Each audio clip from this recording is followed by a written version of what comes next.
And I said, sorry, man. I said, and he goes, yeah, man. He goes, I don't trust anybody. They want to kill us, man. They call her the monster in school because she's got skin disorder. It's black. Made my blood boil, man. They want to live, man, because it's like, what's going on? It scares you. Like, you're never going to see that person again. I want to save everybody, but as you said, you can't.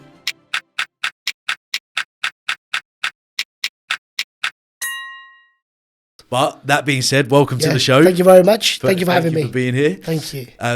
So before we delve into the community work, I wanted to, because you do a lot for charity, you do a lot of community work. I wanted to understand, like, what's behind all of that. So originally, I didn't want to do charity. Like, I was born, I was always kind. I think I was born with the DNA to be kind. Always, like, religious or not religious. I was born a Muslim, but not practicing. Not practicing at all. Went to university, went to drama school. But unfortunately, that life was very last-lived. I lost a very good friend to cancer. Very good friend of mine, lost them to cancer, and that made my head go a little bit potty. What age was... 21. It was on my 21st birthday at 4 o'clock. I'll never forget it, because I was in the hospital at that time.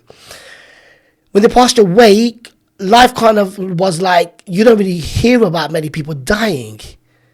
Like, at that time, nobody really died. And if they did die, they were old. They were like 70, 80 years old, and it was like sad. But having one of your friends die like that in front of your face. And they was the same age as you. Exactly the same age as me. Yes, young. And like, that brought me more from the acting world that I wanted to be, because I wanted to be the next guy. I wanted to be the next person. I wanted to be an actor. That was very short-lived. So I came back to Peterborough. This was in Nottingham. Came back to Peterborough, where I met a couple of brothers who are my cousins. We set up a charity. We set up a charity called Children of Adam. Registered it. We all chipped in with a tenner, £10 each. And we first started doing the homeless. And not many people used to do the homeless. So we started doing the homeless. Then we got our registered number. Then this charity just blew up. I look like this. Should I use the word blew up and all that? I was just messing about. So the whole charity kind of like went to all four corners of the world. And it gave me a platform to travel. So I traveled most of the countries we've been to. I've never seen anybody poor. Never, because we've been spoon-fed. If I was to say that I've struggled in my life when I was a youngster, I'd be lying. My dad worked hard. Like, he worked damn hard. I still remember all of my brothers and sisters used to have notes on the TV. Dad can have £5. Dad can have £10. They managed to borrow the money, but never let us down. My dad worked hard. That's why he inspires me. My dad does. Do you know what I mean? Yeah. He was a boxer. My dad's done a lot of good work, and I think that with the same DNA, but I've took it to another level because of my dad. Yeah, I was going to say, it sounds like you haven't taken that for granted. Yeah, no chance, man. My dad's worked hard. He's broke his back for us, man. When you said your friend passed away, you said you went a little bit. My mental health, my mental health went like mad. Like, I didn't want to see life anymore. I didn't want to see life anymore. What happened? They want to live, man, because it's like, what's going on? It scares you. Like, you're never going to see that person again. You're never going to see this person again. You're never going to argue with them. You're never going to chill with them. All these little things were getting to me. So I went on a bit of a bender. I didn't care anymore. Luckily, very good family, very good network with friends. Moved back to Peterborough, back to my mum's. Right. And like, set up this charity where it gave me a purpose in life. It gave me religion. You found your purpose through I found my purpose through religion. Now I show off being a Muslim. When you look at the whole world that's against, it's a weird thing to say, right? When the whole world's against Muslims at the moment, like everything about Muslim. But I know the religion. Well, do you think the world's against them? Of course, you could just look at social media, for example, social media. Look at the newspapers. There's always something going on about terrorism, and nobody sees the good. And also, do you know what? I generally do see the good, by the way, because one thing I do see is how strong in a community. But do we see? But do we see that in the papers? Do we see that in the news? Do you think that should be? Advertised a little bit more, not because they're Muslims, but if you're gonna, it's a good-natured thing. If you're gonna look at the bad, look at the real truth, because the bad is not accepted in Islam. I think the good thing. So I personally see it more on social media than I do the news, if I'm honest with you. Yeah. And I think that's the good thing about social media is you actually get to see the real truth through it, rather than the kind of propaganda machine where they want to feed you exactly what they want to feed you. Social media has a much more authentic approach. 100%. So I, you know, and I always see kind of like a positive side to your religion, if I'm honest with you. I've always been quite inquisitive about it. If people like, it's like, I went to a gig. I went to a gig in Manchester. I think there were 400 or 500 people there, and it was about diversity. So I was one of the speakers, and I spoke about it. Just before I finished, a man stood up, a consultant got up, and I said, and then I was looking around thinking, me? He goes, yeah, you. He goes, before you go, I want to be a Muslim. What? So really? Mm-hmm. It kind of blew my mind, because he was reading about it a lot, and the question and answers were good, and he thought, do you know what? I want to speak to you afterwards. Because he goes, you know one thing that I like about you? Because this dude asked me a question about blood. Something about religion and blood. And I said, mate, that what you just asked me sounds like Chinese, mate. I don't know what you're talking about. He goes, what do you mean? I don't know the answer to that, but I'll get you the answer through the scholars and I'll get back to you. So he said, when you said that, you never blagged it.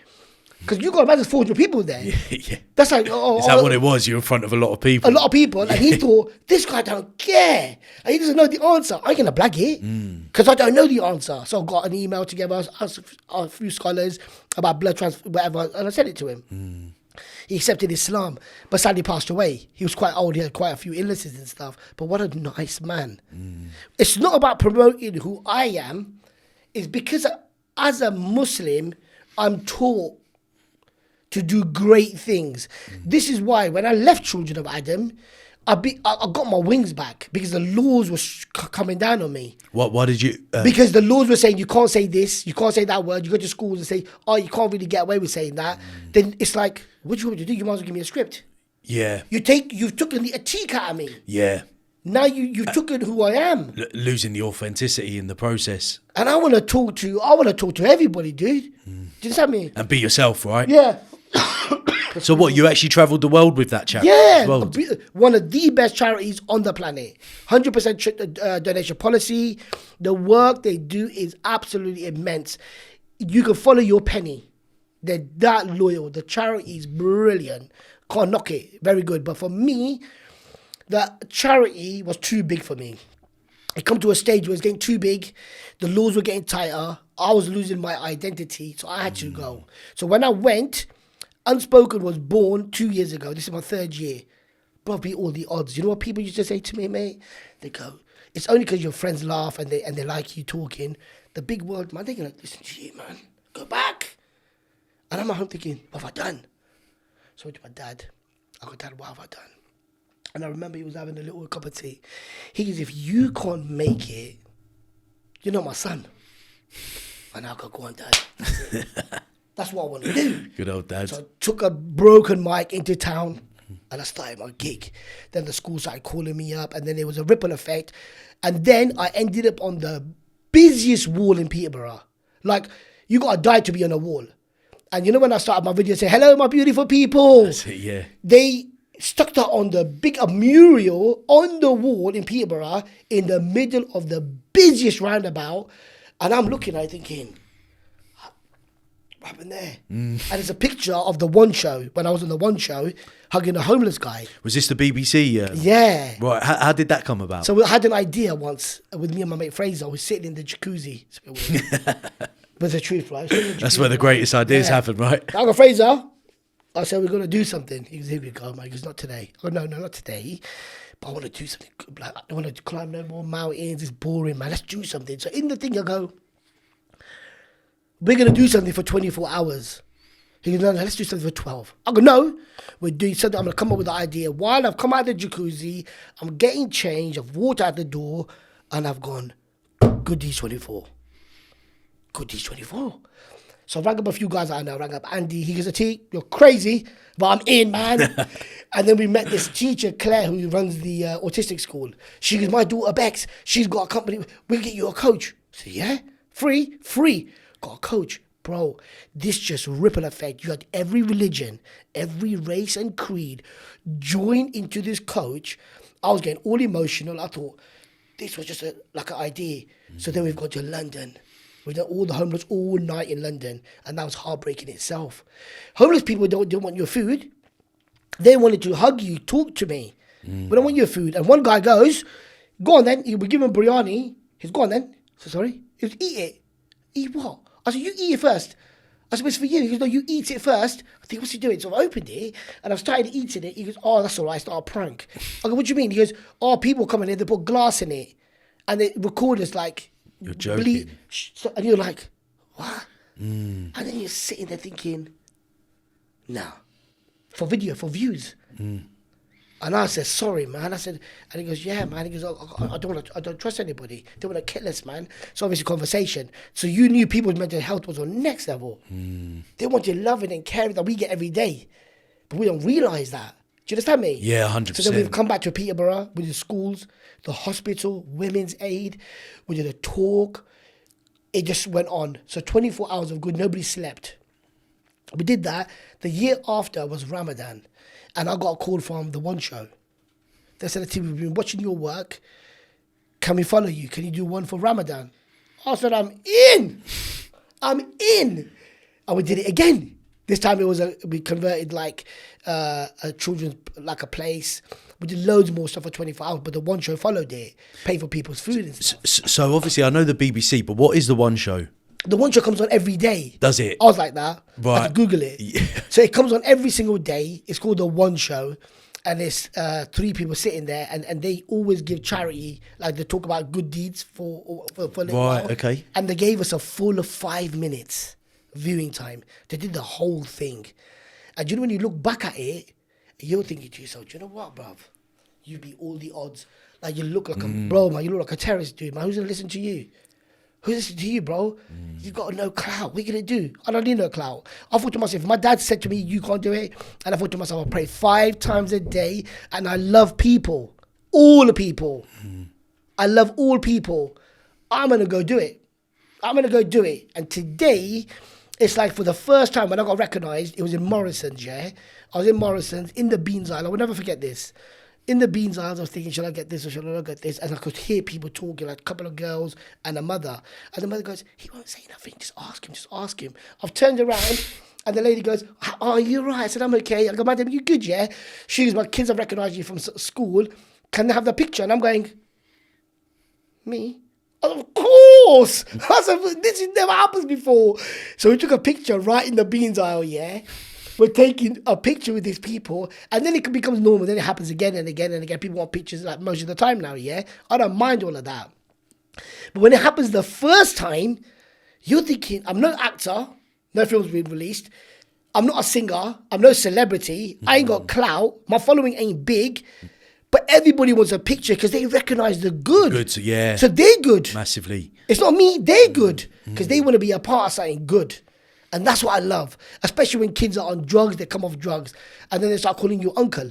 Like white kids. Uncle, I'm thinking, yeah, all right. Like, you look too young to be an bro, uncle. But it's so nice. Yeah. Like the level of respect. I've been into schools, in the roughest schools in the UK, some of them. And the teachers go, you get these kids into English, you're the man. I said, you got to pay me for 2 days and I'll do it. There's kids who don't get loving at home, who watch their parents fight. What do you reckon they're going to do in school? These kids, when I first met them, they go, sir, can you spit bars? That's what you mean. I said, no, we're going to teach you, sir. I said, oh, go on then. So they were teaching me for 4 hours, 5 hours, spitting bars, whatever. Wicked kids. And I said, right, competition time. Whoever can read this book, Of Mice and Men, back to front, yeah? Whoever can spit bars on this book, I'm going to buy you kicks. They go, we're in, sir. So use their talent. Teachers sometimes are like cracked, yeah? They're going into school. They're going into class. They're going to English. So they're doing this kind of thing. I went back a month later. These kids, they knew this cover back to back. So talented. We did an assembly award show. Got some kicks and that for 4 or 5 lads. We did really well. While they've done this, I teach people about confidence. If you want to feel something, you say it. Don't worry about the outcome, you say it. So there's a brother in the audience, yeah? And they go to him, well done. well done, you got us back onto the basketball team again. You won, fantastic, great. And he's going, he wasn't very happy, yeah? And I'm thinking, he's going to say something, man. Like, I was looking at him. And then he goes, and I go on then. I said, what do you want to say? He goes, that's all good, miss, yeah? Because I'm also good at maths. Is it because I'm black? Is it because I'm black? Oh, man, get in there, sunshine. I said, get in there. I go, miss, you need to answer that. She's no. It's not because you're black. She goes, answer him properly. If you're watching, answer him. He's, no. Then he goes, ask me a question. Ask me. So they start asking him some sums and stuff, and he's giving answers like this. He's got some kind of a whiz brain. So they've recognised him, and I think one of the universities, they're looking into his scholarships and this, that, and the other. He's a whiz kid, and he's going to go on to this master, whatever. But if he never spoke up, he would never have got that clout, because he always believes black people might be good at sports, or when people look at Asian people, it's all this stereotype of either terrorists or he's a cab driver or whatever. We need to break into this and say, do you know what? We have got talents. You know, I always start my thing with saying I'm the best motivational speaker in the world, because I've just kicked my own ass. I have to deliver. You can't go to an audience and say that and go, okay, David, I thought you were the best, man. You kick your own ass. Yeah. And sometimes it's hard, bro. That energy. Sometimes it's difficult. I'm sure it is. Like the night before, you just helped somebody either commit suicide or save their prevent life. Them, yeah. And like help somebody save their life, and they're going through this horrific kind of situation. Then in the morning, you got to go and give a motivational talk. But I'm still thinking about my brother last night. So how do you deal with that? So I offload every month. I got one of my friends. He's a very, very good guy. Went to university with him. He's a professional psychiatrist. Counsellor, psychiatrist. I offload with him every single month. And that's an opportunity for you to recharge. For me, and there's no shyness in it. I'm saying it on your podcast, to seek help for your mental health. Don't be embarrassed about it. Sometimes like, I'm a man, I don't need that. No, mate. If you're a real man, get help. Yeah. Get yourself some help. I get help every month. I have to offload about what was good, what was bad, how have I dealt with it. How do you do it? But I see kids, man, who have been abused, dude. I see women who are getting raped. Like, I have to deal with that kind of stuff. I deal with homeless. I deal with people that are sad. And like, I put a post on Facebook. I put a post up every Monday. Yeah, this is mad. So I put a post up saying I'm gonna give my time out, personal time out, once a month, but I will let you know when. Talk to me free of charge. Yeah. Then I thought, let me just go into my messages. Let me have a little look. It was rammed. It was rammed. Then I thought, okay, so I sat in my car, I was waiting for something, yeah? And I clicked on one of them. Handsome looking guy, proper nice geezer, yeah? Looked at his profile, it was genuine. And he's gone on there, I love you, Atiq. I love the work that you do, but I just want to say that when I go to God, I'm going to speak about you, dude. I'm killing myself. What do you mean? Then I read it again. So I'm trying to ring, you know, on the messenger thing. Ring. And he's answered it. Then I said, listen, what are you talking about? I need your help, man. He said, what do you mean? So we're just talking. And then it kept on cutting off. I said, text me your number, please. He's texted me his number. So I rang him. Clear line, everything. And I thought, I need to get to this guy. While we're talking, I said, I recognize you. I've seen the Porsche on his profile. I said, you got a Porsche, ain't ya? He's, yeah, man. So just twisted the whole conversation. I said, where do you live? He's giving me his address. I was literally 11 minutes away from him. I've rocked up to his yard. I rocked up to his house. I go outside your house. I said, either I break your door or you open the door. I'm here, dude. I'm here. So I've gone in there. Table was full of pills, banana, water. Man's ready. So I've got the table and I flicked it. What are you doing? I said, shut up. It ain't happening. We're going to talk. You tell me. And if it comes, I'll kill you myself. I started laughing. It's what you say. So we're having a little banter. You've got to take a risk. Talking. So he had a suspicion of his brother messing about with his missus. And he was right. So he set up a camera while he was away at work. His younger brother was sleeping with his missus. So obviously... His own brother. Blood brother, man. So what he's done something, whatever. And he's broken, isn't he? And she's pregnant. She's pregnant. He doesn't even know if it's his or not, but he doesn't want the baby anyway. So the whole day I spent with him. I said, you're coming to work with me. What do you mean? I said, you're coming to work with me. I need your help. We're going to go work. And while we're working, we're going to ring your ex-missus. We're going to sort all of this out. So we sorted everything out. We got all the clothes together. We put it outside. Said, listen, sister, I'm not going to get into this. I don't know you. With all respect, your stuff is on the thing. You can phone the police. He's changed all the locks. You can phone the police, do whatever you want to do, no problem. But we're not doing nothing against the law. Your clothes are here. Please take your belongings. But I love him. I don't think you do. I don't think you do. Like, you know, give him the phone. He goes, don't want to talk to her. Don't want to talk to her. So we've got rid of her and everything. I still get with her numbers now. But he's in a very good place. I've sent him away. I've sent him away for a couple of weeks with a very good source. He's gone, sort his head out and everything. But I speak to him every single day. The point is, I could have ignored that. I could have ignored that message. But if I don't do what I do, we got another young lad dead because of a toxic relationship. He would have been dead. But he's going to have a better life now because he's learned in the hard way, you only grow in pain.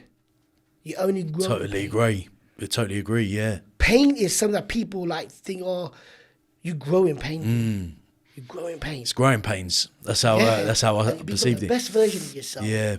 When you're doing stuff like this, and you know, it's another life saved.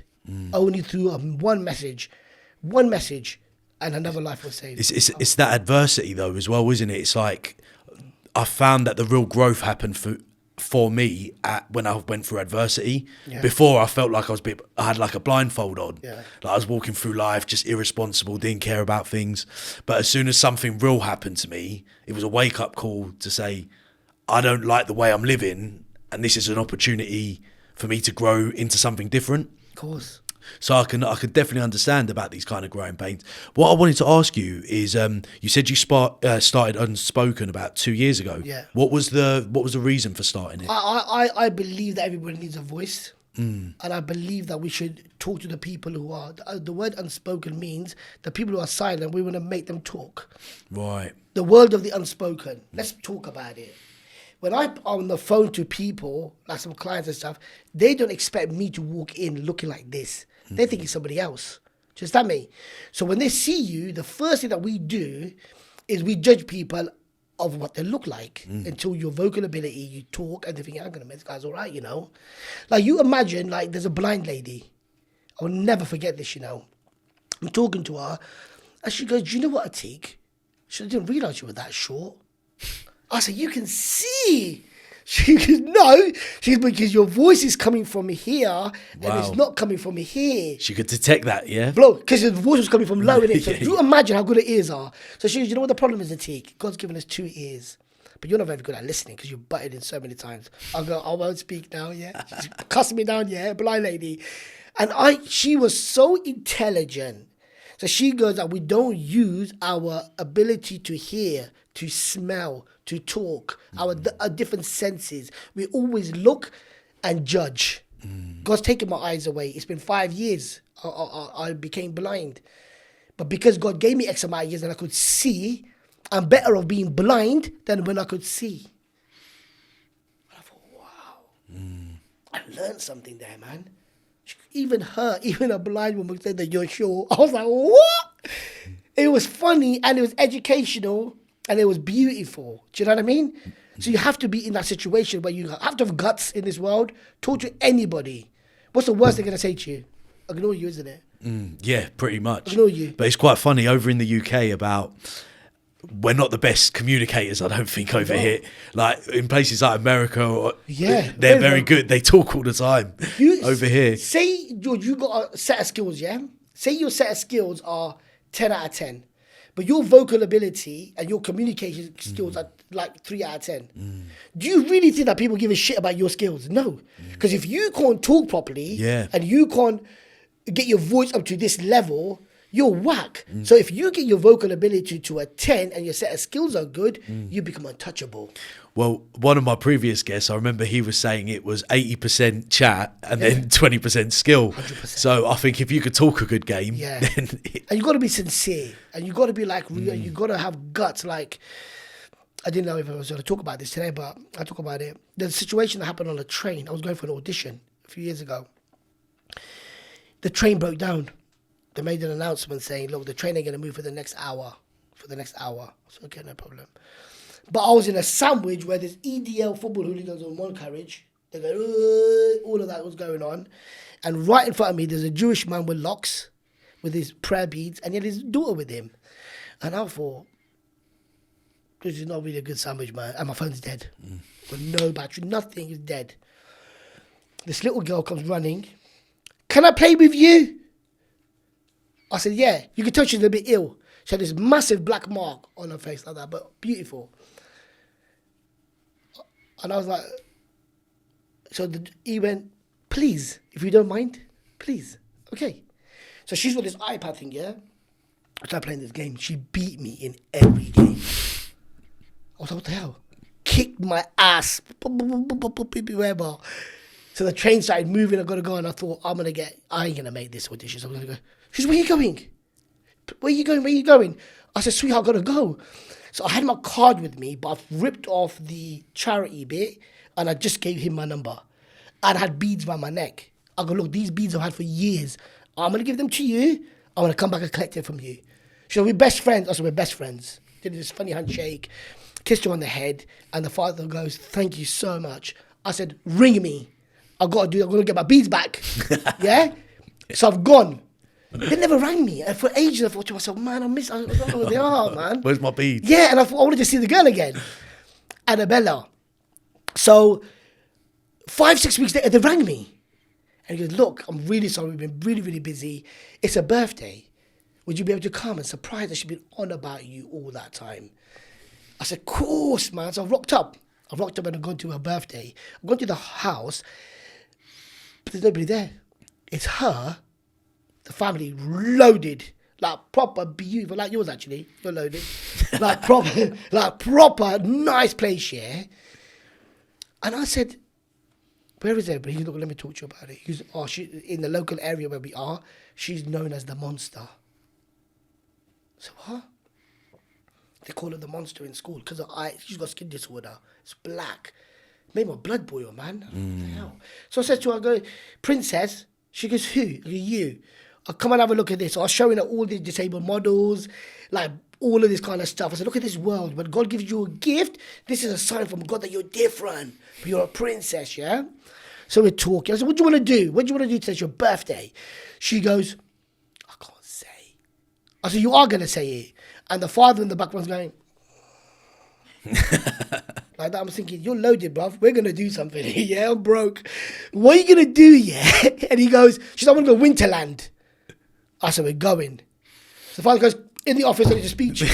I said, get ready. So we're going to, what are you doing? I said, listen, I'm a man of God, so are you. I'm not going to judge you of your parenting skills.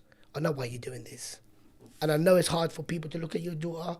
And I know it's horrific. When people look, we do the same thing. But we're going to go. Why was Because he was doing embarrassed. Like, cause they're not even embarrassed. He wanted to, like, it hurts you. You got a little girl, your daughter. Trying to protect her. And people are looking and thinking, what's that? Like, oh, like you know, you've seen E.T. Yeah. It's horrific, yeah? But you see past that because she was beautiful, bro. Blonde hair, beautiful. I said, we're going to go. The father goes, I'll tell you something now. If anything happens to my daughter and she gets upset, I'm having you. I said, done.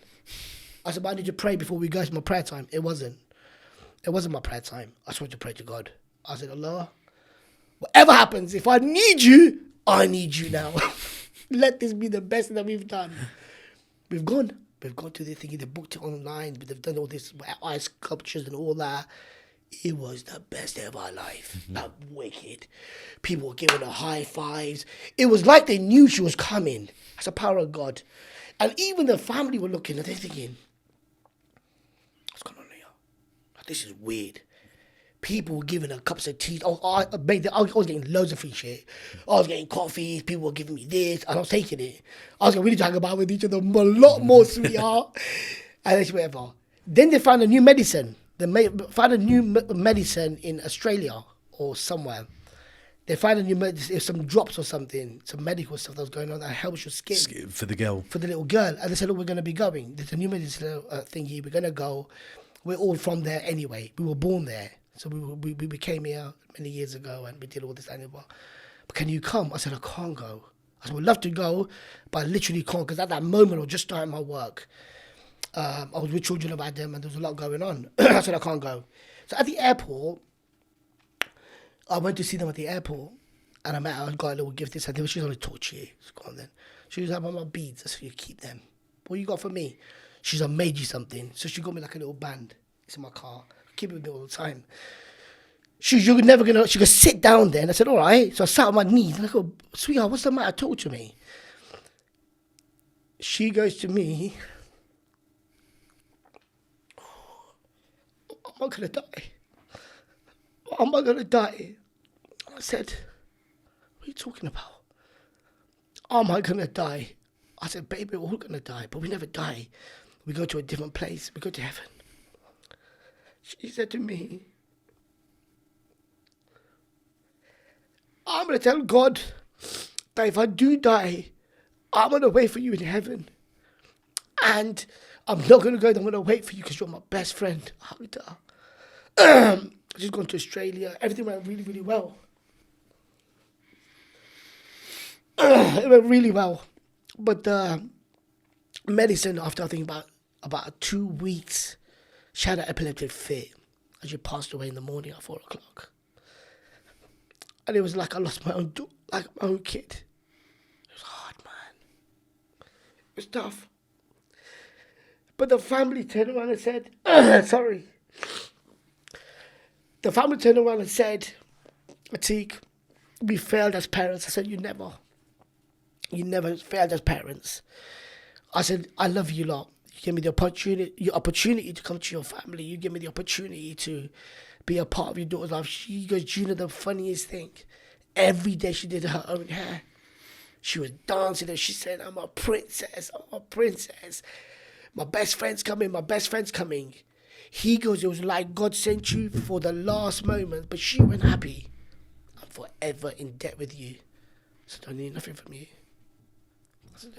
you. All I need is your prayers. And like, I'm doing a film about this whole thing. I'm going to fund it myself. The reason I'm saying this, just say if I said no. Say I said no, I don't want to play with you. The power of yes made that story happen. What if I said no? I'm sorry, I don't want to play with you. Because I can't, it's a part of my right. Because of all this shit that's going on. Sorry, but I don't want to. This whole story wouldn't have happened. She would have died. But she wouldn't have died happy like this. You understand me? So all this stuff was happening. Do you know, it reminds me of another guest. Yeah. Sorry, I'm leaking all over the place. Do you know what? I'll tell you what, we'll pause it for a sec. We'll pause it. Sorry.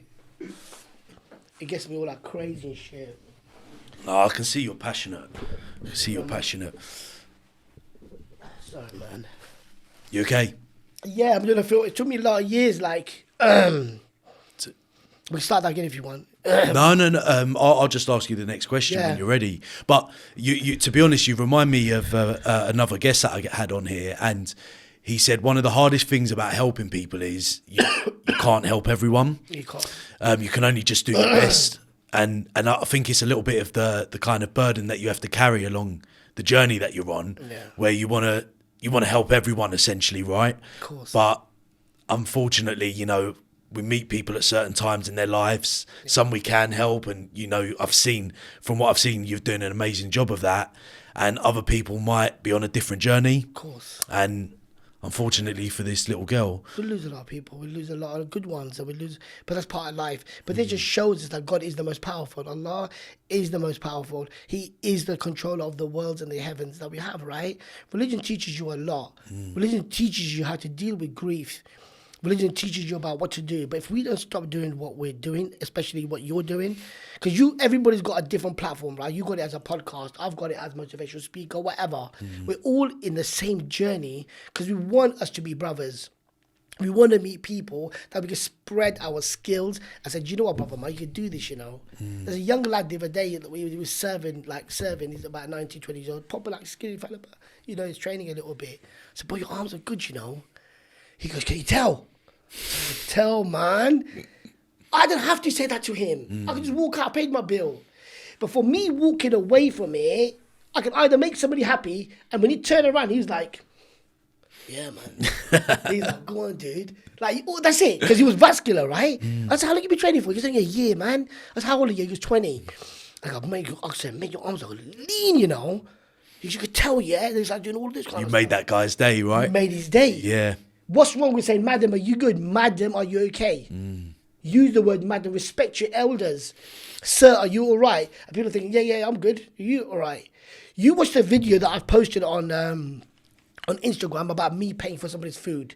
Look at the I saw it. Yeah. first clip when he goes, what are you selling then? Yeah.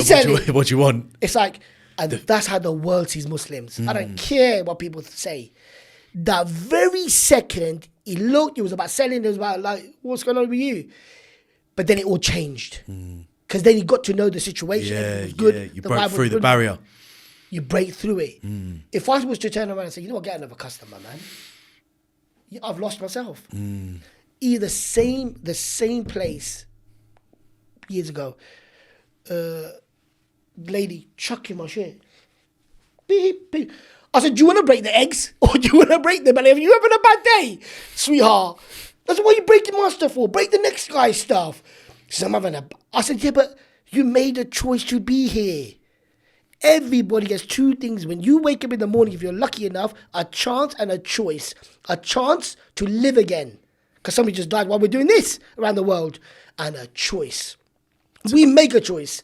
I made a choice that I'm going to come to your podcast and I want to say what I want to say. And hopefully we're going to change something because you're a good guy. And I've seen the work that you do. And you had some amazing people on there that inspire me. Thank you. That inspire me, and I'll be looking. I'm not gonna lie. I'm copying a few of their stuff. I kind of learn from it, and I'm not shy about saying that. I'm humble enough to learn from people because I want my skills to be great. I don't want to be great at everything that I do, bruv. So I look at your podcast, and I looked at all of them and blown away, especially with that brother that said, "Put your hand up," and I'm doing it. Yeah, I know. I'm doing it. I felt like a bit of a martyr there, if I'm honest with you. Do you really want me to do it? I said, yeah. And I'm doing it. And I'm thinking, the brother's so right, So right. The passion behind his voice, like, oh, mate. Yeah, he's a powerful person, to be honest. Just his energy, like, it was amazing to be around. But what happened? What happened with you and meeting this teacher? What was because I saw that on it. Excuse me. So we were doing this last documentary for the year, what we achieved and what we did. So me and my friend Lucas, we go out, we do loads of random stuff. None of this was planned.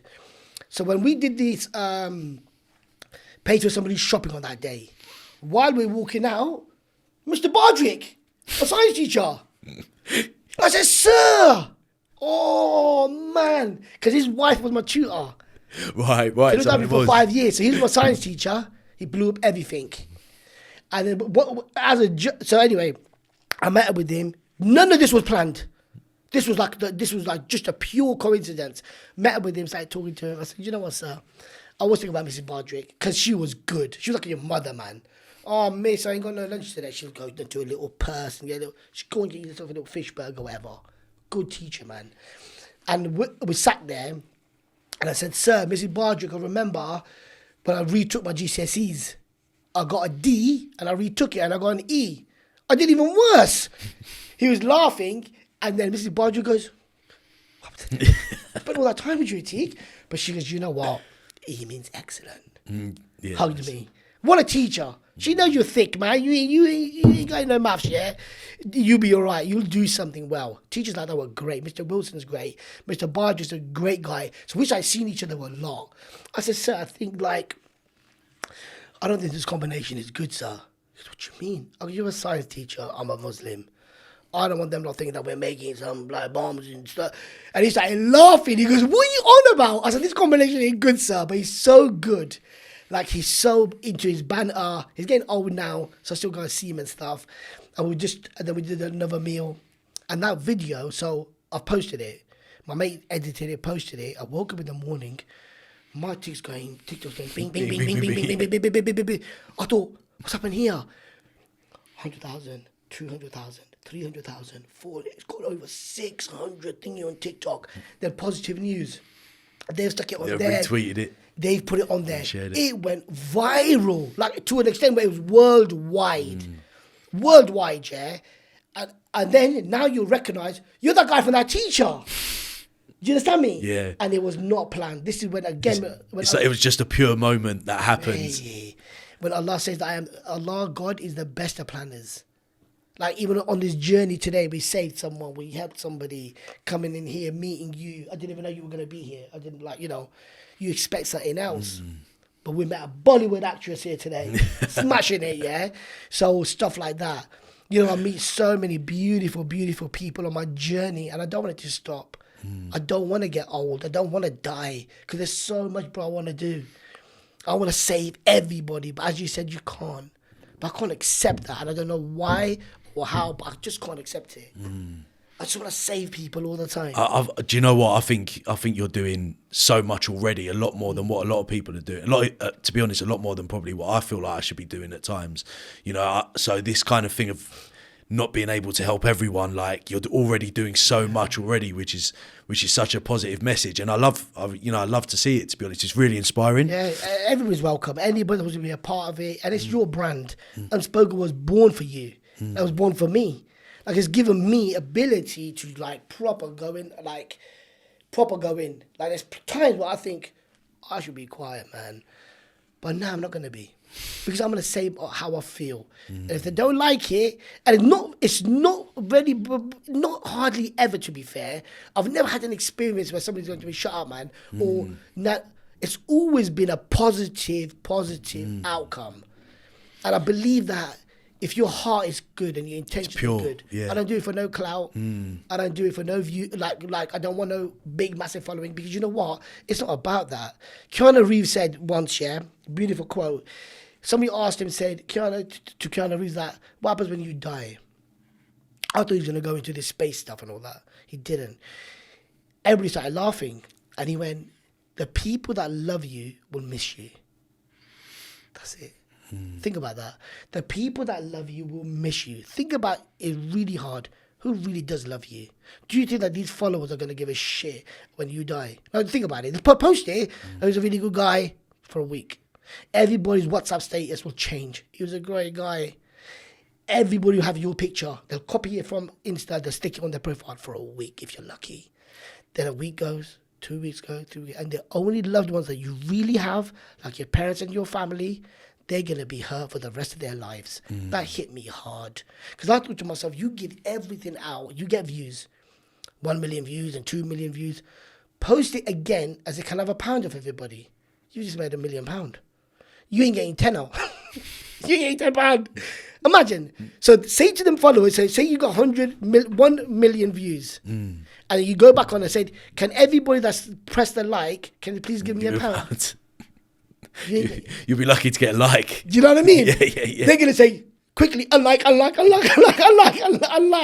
back on zero again. People won't even give you a pound. So what do you think happens after we die? We're judged as human beings. And people need to realize that whatever you do, you're going to be accountable for it. If you're a good person, you will go to heaven. But God is the most kind and the most merciful. So you've got to remember that this religion that we follow is based on love and kindness and unity. If you've done unjust to say you're non-Muslim, God's not going to say, oh, he wasn't a Muslim, so I'm not going to hear him out. No. It don't work like that. Allah is all just. One of his attributes is he's all just. So God's going to say, you did this to Adam or Clive or whatever. Why? He's going to remind you about it, yeah? You'll be reminded, because God's all just. He'll take all your good deeds from you. You imagine, I pray 5 times a day. My whole life revolves around my prayers. I am not a shy Muslim. Look at my social media. I don't shy away from it. But my following grows every day. My family is growing every day. The amount of love that I get from non-Muslims is unbelievable. I think it's your authenticity. I think between the combination of your authenticity and wanting to help people, that's what attracts attracts people. Yeah. I think people can see through you, and I think they see good, and I think that you either attract good in your life, you attract bad in your life, and in your ways, you're attracting something that's quite positive. Yeah, you just got to keep going. You have bad days. Like today, when I woke up in the morning, I felt like, oh my God, man. But I said, you know what? It's going to be a strong message because there's a lot of weak people out there. Maybe, and inshallah, yeah, definitely, somebody's going to watch this back and they say, do you know what? I'm going to do something, you know, like the good deeds. When we paid for somebody shopping, 23 people photographed it. They did the same thing. Then when I did it, passed it forward. And I got messages on my phone, it's the one I showed you, the amount of people that send you, like Atiq, I was at the shopping today, and what you practice is what I preach. So beautiful messages. I went to the shopping today, I paid for somebody's food, they were so happy, they hugged us. It becomes addictive. People are addicted to drugs. I'm addicted to saving lives. I'm addicted to like having a banter with people, especially old people. I love old people. Do you know what I think about this Judgment Day? I think we actually have Judgment Day here on Earth. How? So on our deathbeds, I think there's a point in time where we look back and we reflect on all the good and all the bad that we did. And I think that's the moment for me when I feel like Judgment Day comes, because I look at it as a way of thinking, am I going to look back and feel like I've done my very best? I push myself to be a good, like, is this who I actually wanted to be at the end of it? And that's how I see my moment of Judgment Day. Okay. And I look at that of how I actually want to feel later on in life, knowing, did I do right by myself? Did I do right by my family, my people around me? And I think that helps liberate me in the present day, because I see it as a way of trying to be the best version of myself. Are you religious? Do you believe in God? I would probably say I'm a bit more spiritual than I am religious. I should be. I'm technically Greek Orthodox. Okay. That's where I was brought up originally.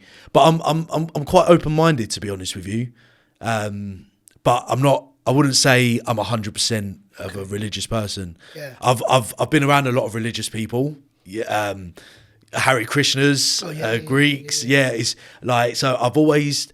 But the thing I love the most is the values. Yeah. Is the guidelines. The kind of like. Most religious people I've met have been actually just good people that want to do. Yeah. Now, there's good and bad in any religion. 100%. By the way. Not in religion. Like, sorry. It's the people. It's the people. Like somebody said to me something about Europe, like all that. I don't know what they were saying. So if you look at history, look at how many popes and how many vicars get done for sexual harassment, all of that. Yeah, you see it. But it's not your religion, dude. No. The Bible doesn't say go and do these kind of horrific acts. It's the guy. An incident happened in another town. I don't want to say it. Some other town, vicar gets caught messing about with the kid. He gets arrested. The community go and break the church. And I'm going, why? Yeah. Why have you gone and broken a church? The old people go in there, they sit there, they do what they're going to do, and also it's a community place. You just going to ruin your own community because the guy's already been arrested.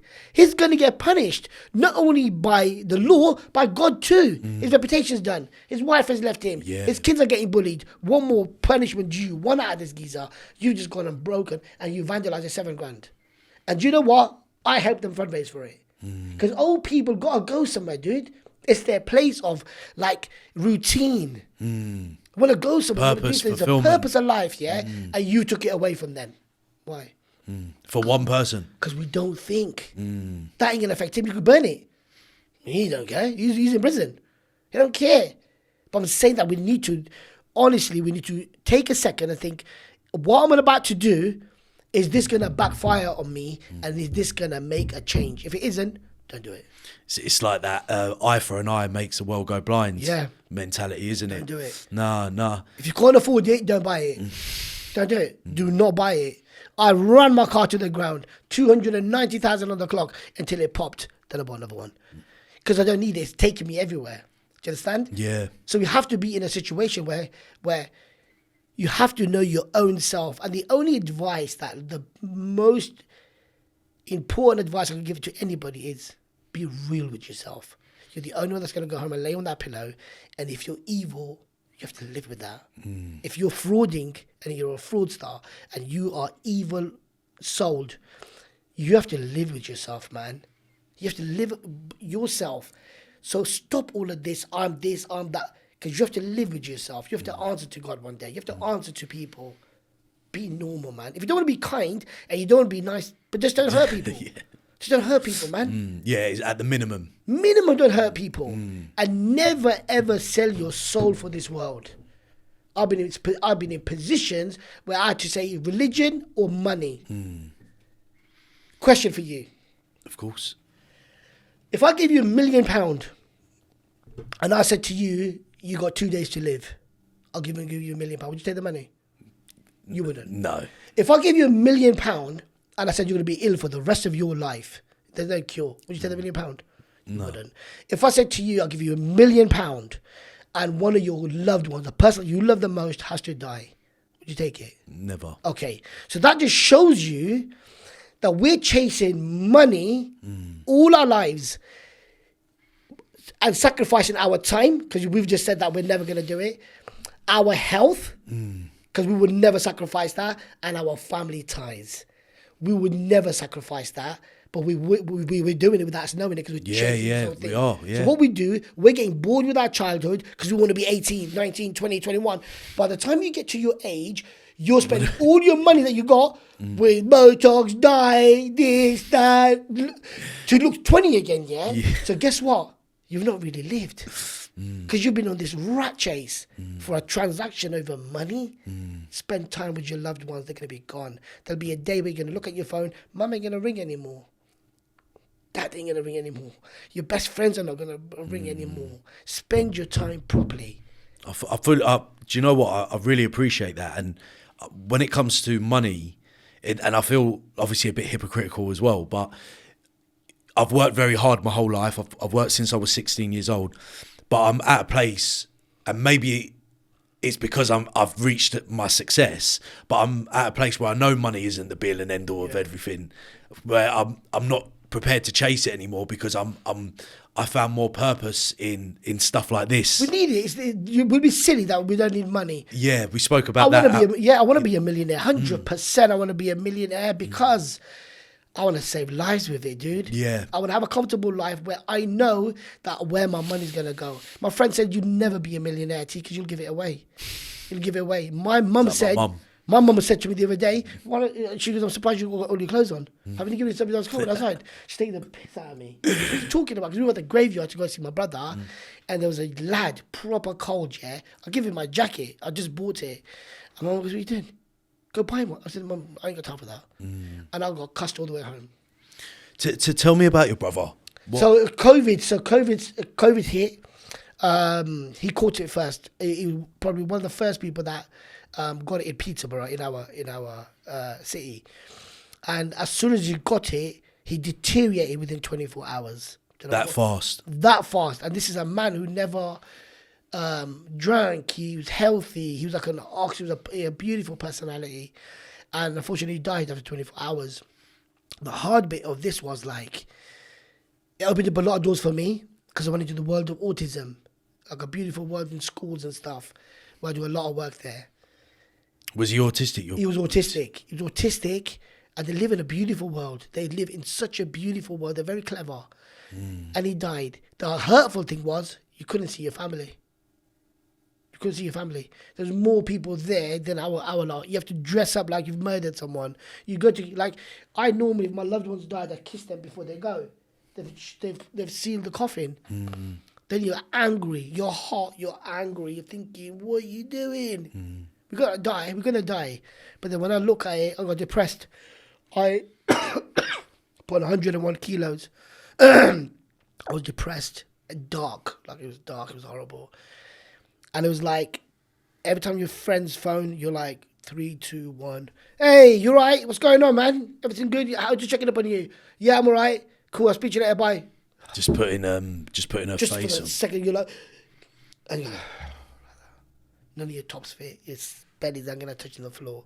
So my mate Liam, one of my closest friends, heard about it. One of the girls goes, "Have you seen your mate?" He goes, "You're like Humpty Dumpty." He goes, "What are you talking about?" He goes, "I speak to him all the time." She goes, "No, have you physically seen him?" His brother's died. He's gonna die. You want to see the way he's got no neck. So he's come and bust my door. He's come into my yard, man. And I remember this. I was eating a doner kebab, I had my dirty vest on, belly hanging out, and I was watching Only Fools and Horses. And he went in on me. He said the most horrific shit to me. You fat this and he goes, Allah's not happy with you. And he goes, your brother's not happy with you. He gunned me down. And he put this thing on my key, a fob for the worker hub. And he goes, I'll see you tomorrow at 6:30. He goes, get out, whatever. I'm going to come in. But then all night it was eating me apart. I was like, I'm going to die like this. I've got to go. So from 103 kilos, I've gone in. It was hard. He wasn't even happy that he saw me in the morning. He was going to stretch.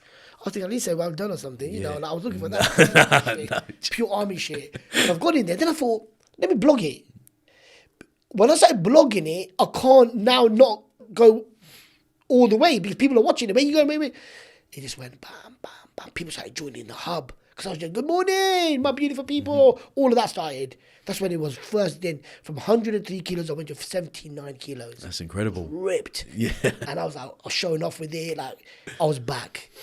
And if it wasn't for him, I think I'd be dead. Like, so, honestly. It's that brotherhood though, isn't it? Yeah. I think, do you know what? Brotherhood is everything. Or sisterhood, of course, but you know, I think this thing of holding each other accountable and you know keeping ourselves all at that same place together, is very important.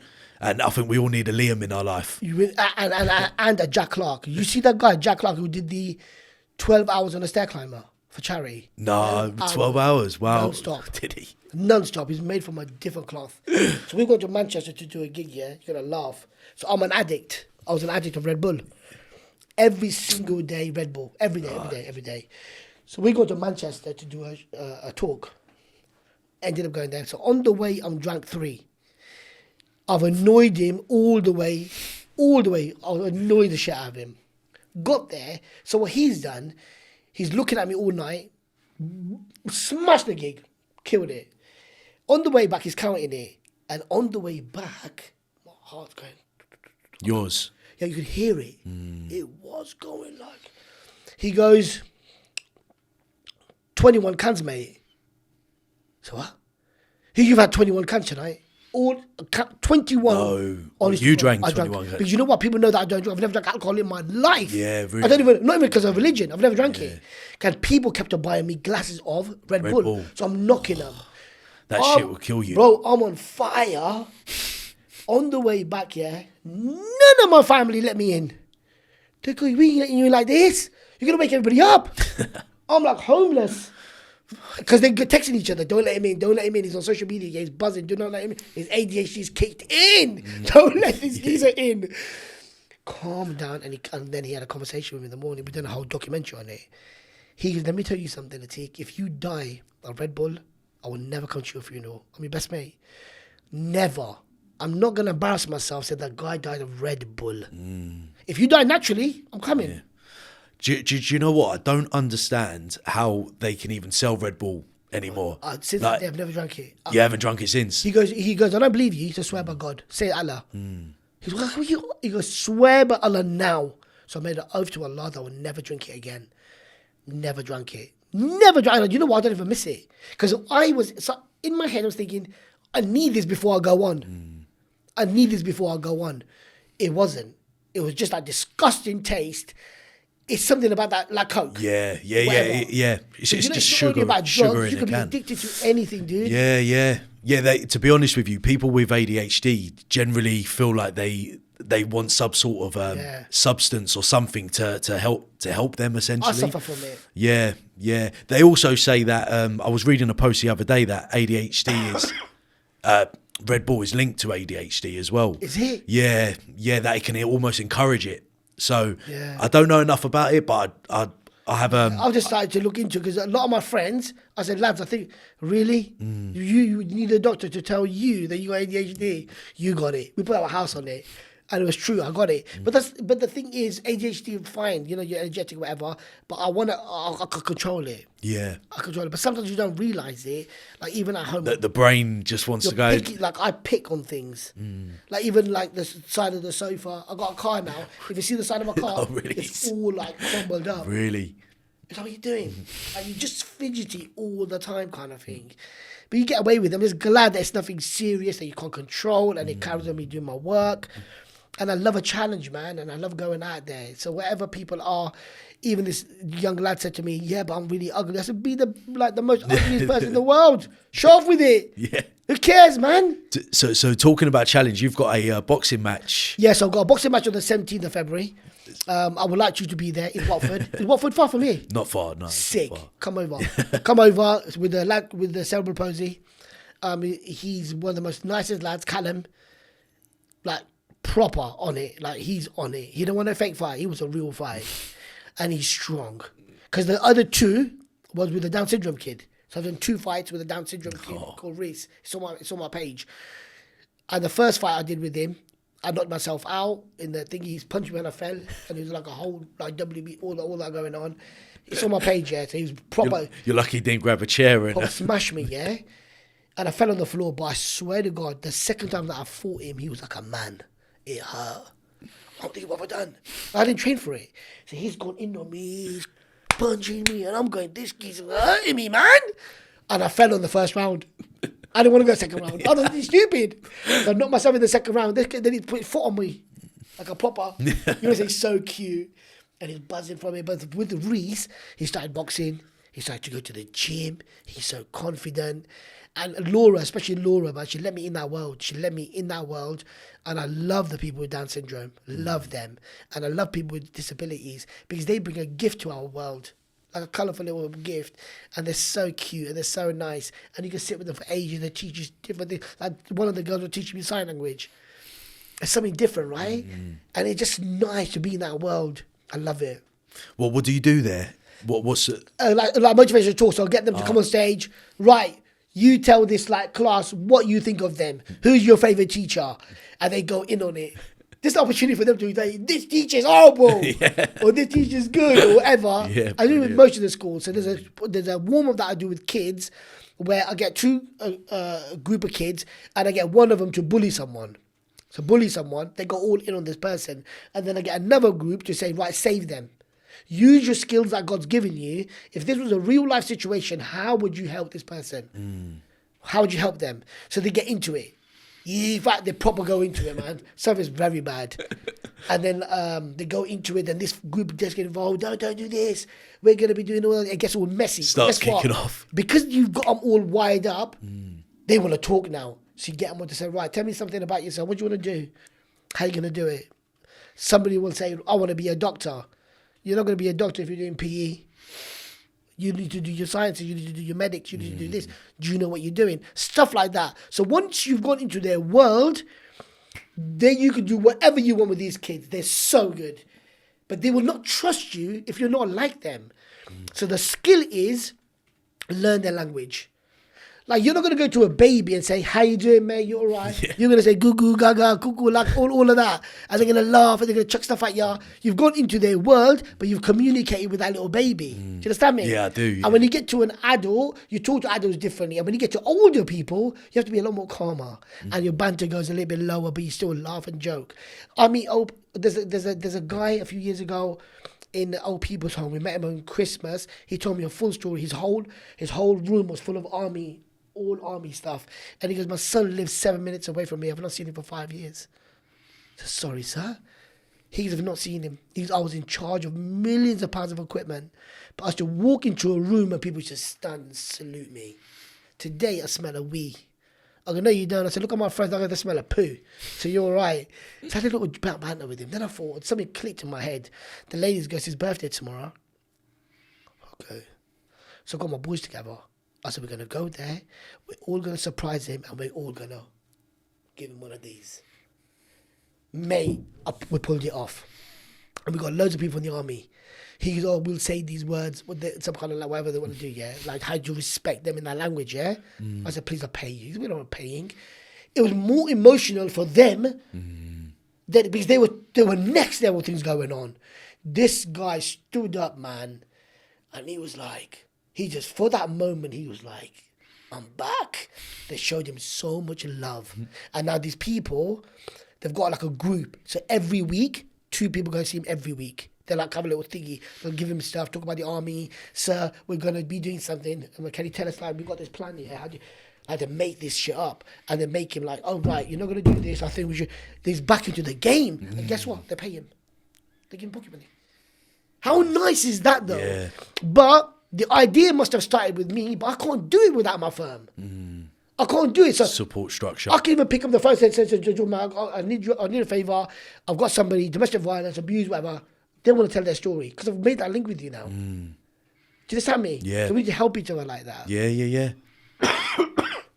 And that's how life goes, man. Today we live in.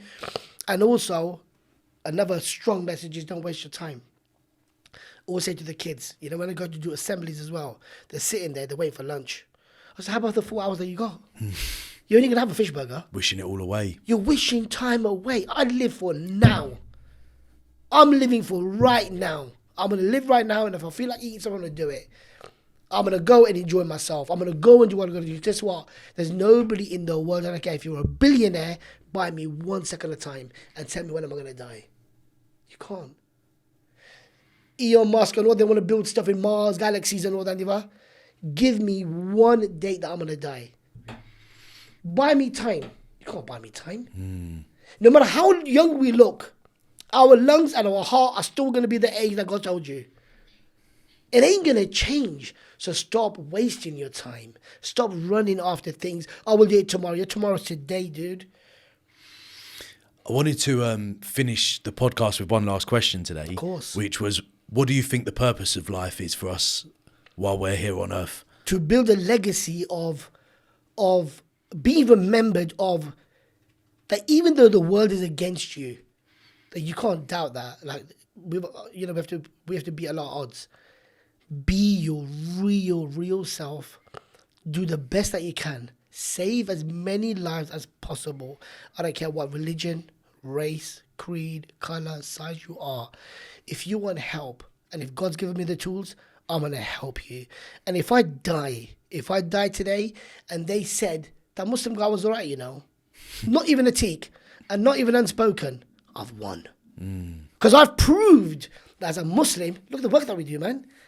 It's not even fake. It's because I'm going by the book. I'm going to make mistakes. I am not perfect. I sit with a vicar every month. I met him at Grenfell. We did the Grenfell Towers with him when it burnt. I met a vicar. Every single month, me and him sit, and we have fish and chips together. He takes his collar off, puts his feet up, and we just chill.